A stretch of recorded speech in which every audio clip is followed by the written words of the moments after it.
Bonjour Stéphane, Bonjour Henri, comment allez-vous? très bien et vous? Très bien, merci pour votre accueil au sein de votre entreprise. De rien, c'est avec plaisir qu'on vous accueille. Merci. Donc Louis Jeunesse, c'est une entreprise de taille de pierre. Oui, tout à fait. Alors qu'est-ce que ça veut dire la taille de pierre? La taille de pierre, c'est le travail de la pierre dans tous ses états. On la taille, on la crée, on la restaure. Mais vous continuez à tailler à la main? On continue à tailler à la main parce qu'il faut faire perdurer nos savoir-faire justement ancestraux. Par contre, aujourd'hui, on le fait avec beaucoup de modernité, avec des outils numériques. C'est tout sauf Génial. poussiéreux et l'image que ça peut en dégager. Et donc vous travaillez sur les monuments historiques et sur les cathédrales. On travaille sur beaucoup de monuments historiques et sur les cathédrales aussi.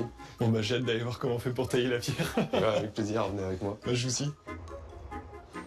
Voilà Henri, on arrive devant tous nos stockages de pierres extérieures.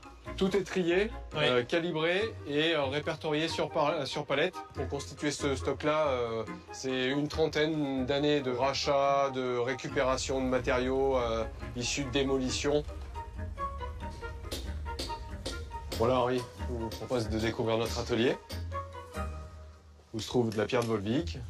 Et je vous présente Pascal et Cyril, tailleurs de pierre et sculpteurs dans l'entreprise. Et donc la pierre que vous êtes en train de tailler ici, elle est un peu spéciale puisqu'il s'agit de la pierre de Volvic. Est-ce que vous pouvez expliquer ce que c'est? La pierre de Volvic, c'est une pierre volcanique, donc qui vient de la chaîne des volcans. Donc en fait la pierre de Volvic, c'est la lave de volcan qui a séché, refroidi Oui. et qui s'est solidifiée avec le temps. Elle s'est solidifiée assez rapidement. Ouais. Et donc c'est une pierre qui est particulièrement difficile à tailler. C'est une pierre mi-dure.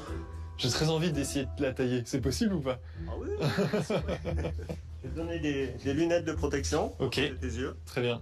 Voilà. Merci beaucoup. Et, une paire de gants aussi Pour protéger les mains. pour protéger les mains. Et voilà. Et là je suis beau comme un camion.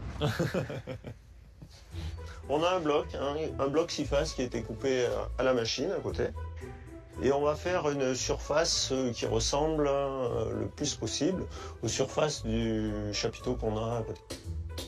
On va venir avec un petit angle de façon à ce qu'on rentre toujours, Ok. on Ouais. appelle ça repousser la pierre, on repousser toujours vers la partie intérieure où il y a le maximum de matière. Je m'installe comme ça et je donne. Un Non. coup sec. Voilà. Voilà, typiquement j'ai raté. C'est qu'en fait ton ciseau n'est pas assez à l'aplomb, voilà, comme ça. Ok. Ça échappe moins. Oulé. Ah, il faut quand même taper un peu pour que ça C'est rentre. ça. C'est des plans de coupe pour l'instant. Ouais. Bon, je suis passé à ma sauce. Faut pas s'énerver. Oui. Prends ton temps.